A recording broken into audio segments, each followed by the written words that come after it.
busy person. I have my own syndicated radio show. I produce documentary films. I do countless interviews. I don't have time to watch Glenn Beck.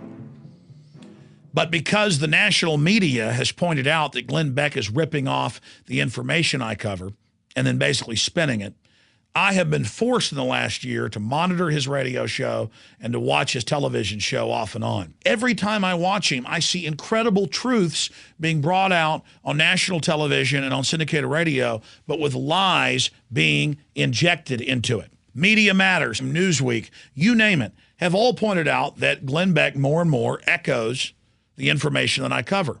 But it's more than that. I have refused to sell out. I've been offered big TV deals and even bigger syndication radio deals, and I've said no because I was openly told I'd have to compromise my information. So I didn't sell out. So the system just takes an actor, a facsimile of what I am, and puts him forward so that he will compromise the information. So Glenn Beck goes from being this mainline Republican just 3 or 4 years ago, who was admittedly getting marching orders at the White House from George W. Bush, to the guy that's going to deliver us from world government. But if he was just taking my material and my research and my information and putting it out, I would be honored. Imitation is the most sincere form of flattery. But that's not what he's doing. This is Glenn Beck taking all the hardcore research I do, where I work 18 hours a day and even dream about this information when I'm asleep, and I put it together with my team that busts their butt, and then I watch him take it and twist it and manipulate it so they can control the left and the right in this synthesis, setting up this world government. Now, recently I was called by one of the biggest magazines in the country, who's doing a big piece on Glenn Beck, basically ripping off and spinning and twisting the information we cover in our research. And they said, well, we've all seen examples of him doing this, but can you send us 5 examples? Aaron and I put together a 6-page document in just the last 2 days that is only the tip of the iceberg, and I'm only going to have time to cover a few of these. But you can see it for yourself, that he doesn't just steal the information, he then degrades it, he then poisons it, he then spins it, to where sometimes I get radio calls from new listeners, or I see people on the street and they say, you're like Glenn Beck. Glenn Beck has been fighting the New World Order, quote, for just about 2 years. I've been fighting the New World Order for 16 years from a truly grassroots, full-spectrum analysis point of view, not from a left-right system that is a control grid that the globalists use to divide the people. And it's painful to see my work being used and taken and twisted. Here's what's happening. If you read a Financial Times of London article with the headline, "And Now for World Government," where they admit it's unelected, it's authoritarian, but they say that it's good for you, Media Matters calls you a kook and a nut.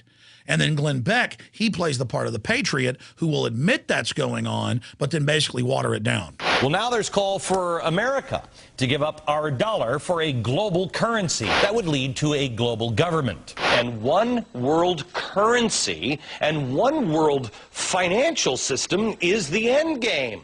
Year after year, I had to sit there and watch Rush Limbaugh and Sean Hannity and Fox News make fun of people that talked about a one world government. The mainline right-wingers sat there as gatekeepers and told their sheeple viewers, don't listen to it. They're kooks. They're nuts. Now they've basically admitted all this is happening because we're so far down the line. And those people who have been yelling, oh, the UN's going to take over global conspiracy government. Theorists. They've been crazy, but now they're right. So here comes Glenn Beck telling you that world government's run by Van Jones and George Soros when they're mid-level players at best. It's disgusting. This is our future we're talking about. And the very Fox News that told conservatives what was kosher to look into and what was not kosher to look into is now putting forward this prancing creature to be our leader so they can destroy him later to discredit our movement against world government. Google is allowed to do it because they were set up by MIT and the Central Intelligence Agency, and they office out in their development firm out of the NASA complex. And we've had Mr. Steele and other CIA high-level agents on in technology to document who the people are at the CIA. Glenn Beck has ripped us off on the Google boycott and then spun it deceptively.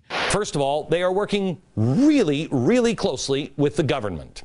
That's okay. They have a close relationship with the NSA. Okay. They're working way too close for my comfort with hardcore leftists. I'm really not sure that I want my search engine involved in government overthrows, good or bad. He adds the proviso, one of many deceptive lies, that I'm not like the liberals who think that Bush was spying on them without warrants. I'm just mad at them because they're liberals.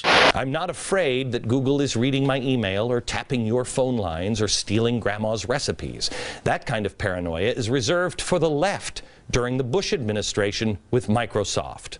He's telling conservatives you shouldn't be for the Fourth Amendment, that conservatives don't have that territory. He's ripped us off 6 months after we detailed that top Obama and former Clinton advisors were openly calling for a new Oklahoma City bombing to be blamed on domestic groups and to spike Obama's ratings. They are setting up another Oklahoma City. They are claiming that one is coming, and they've already marked the one who caused it. He ripped us off months after we aired the exact same tapes that he later re-aired of the socialist eugenicist George Bernard Shaw talking about killing people who aren't useful to the New World Order. Mussolini look. Then he howls Hitler. Then he does the fascist salute. He is condemned, although he is a most amiable man. He is condemned to go through life with that terrible and imposing expression. He's amiable, which really he's good. does a great deal of injustice to his kindly nature. But his kindly nature. In my documentary film, Endgame, Blueprint for Global Enslavement, 2007, we detailed David Rockefeller's own memoir, where he bragged that, yeah, I want world government. David Rockefeller admits in his own memoirs that he wants to destroy the United States. Right. He's a Glenn Beck later, in November of 2010, covered the exact same quotes. There are hundreds of these examples. Some people even believe that we are part of a secret cabal, working against the best interests of the United States, characterizing my family and me as internationalists.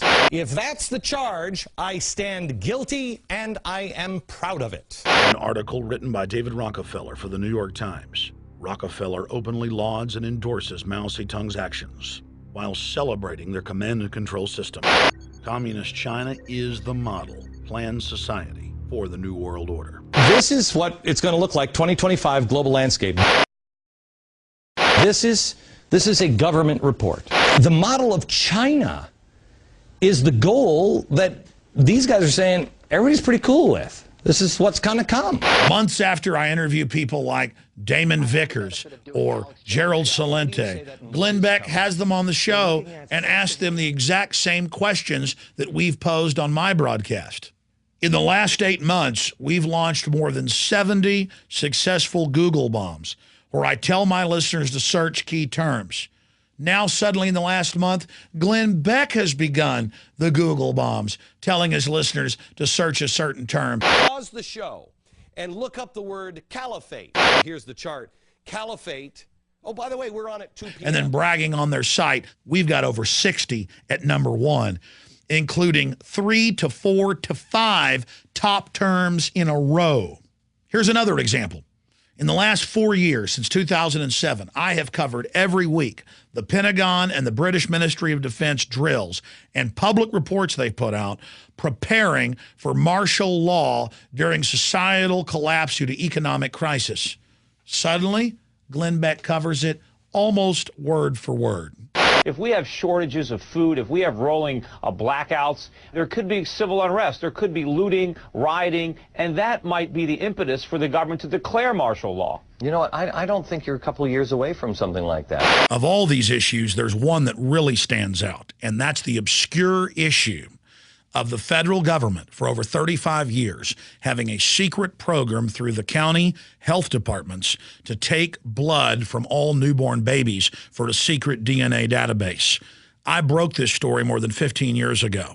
And after we pushed this out into the mainstream, Glenn Beck was the only major figure to pick up on it, to his credit. But still, the mainstream media then makes jokes about him, and George Soros-run Media Matters says that he's making it up, even though the federal and state governments are losing lawsuits over it. And then there's other examples, things that actually make me question if Glenn Beck is a good guy or a bad guy. Maybe he could be a good guy, trying to work through the system.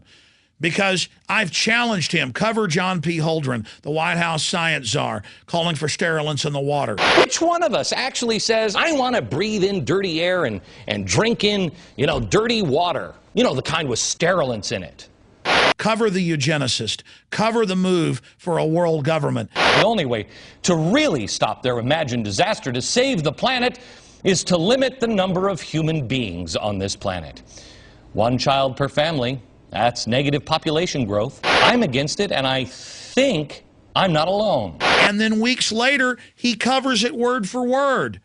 But then he always doubles back with spin and deception. Glenn Beck is like orange juice. It's nutritious. It's delicious.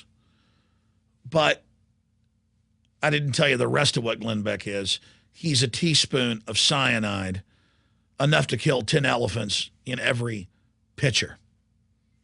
And that's it. That's what's so bad about him. You see the orange juice, it's sitting on the counter, you pour it in your glass. Hey, Google's NSA. Hey, Google's overthrowing countries to put radical Muslims in. He doesn't tell you, so the military-industrial complex has somebody to basically bomb. He gets your confidence with the truth with that glass of orange juice, and he puts a teaspoon of poison in it. It's unbelievable. The guy's a complete snake. When you watch it, it's such 21st century high-tech propaganda, clearly with psych warfare chiefs, with PSYOP degrees, black ops, loading those teleprompters. It is so evil. I don't like my identity being stolen. And then I don't like somebody in my name, in my mission, twisting what I've done. I end up having mainstream media attack me constantly, saying I'm the little Glenn Beck. No, I'm not the little Glenn Beck. I'm up towards the fount. I'm up the river where the water came from, not downstream where Glenn Beck is basically urinating into the truth. Let's get that straight. Do you know what it's like to pour your heart and soul out, to be death-threatened, to be physically attacked, to not go along with the payoff, sellout offers, and then to feel good and to have integrity, and then to see somebody come along and basically as an actor rip off the information you're covering and then adulterate it? We're in a fight for the heart and soul of this country. The Tea Party, started by the Ron Paul movement in 2007, has been partially co-opted by the neocons. The Tea Party coalition in Congress went ahead and voted for the Patriot Act.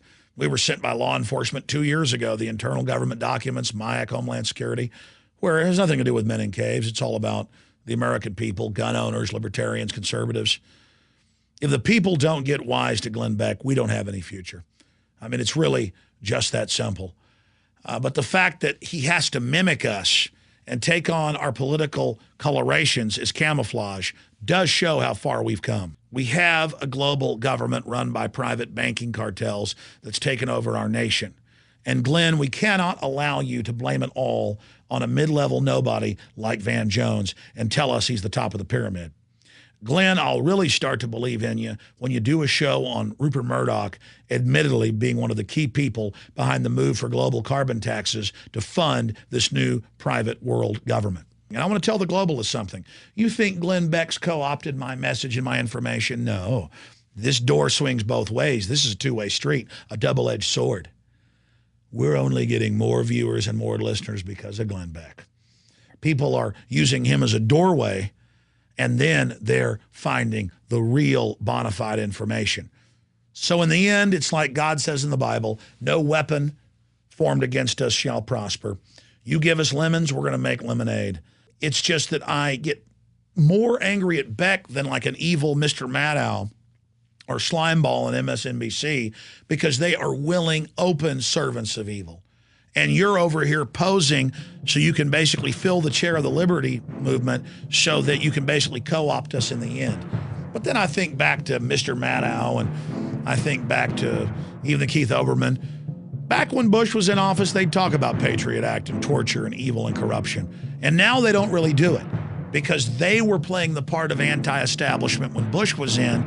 Now that they see their wing as being in power of the same bird of prey, they're playing the part of the establishment. But I know you guys think you can spin it later.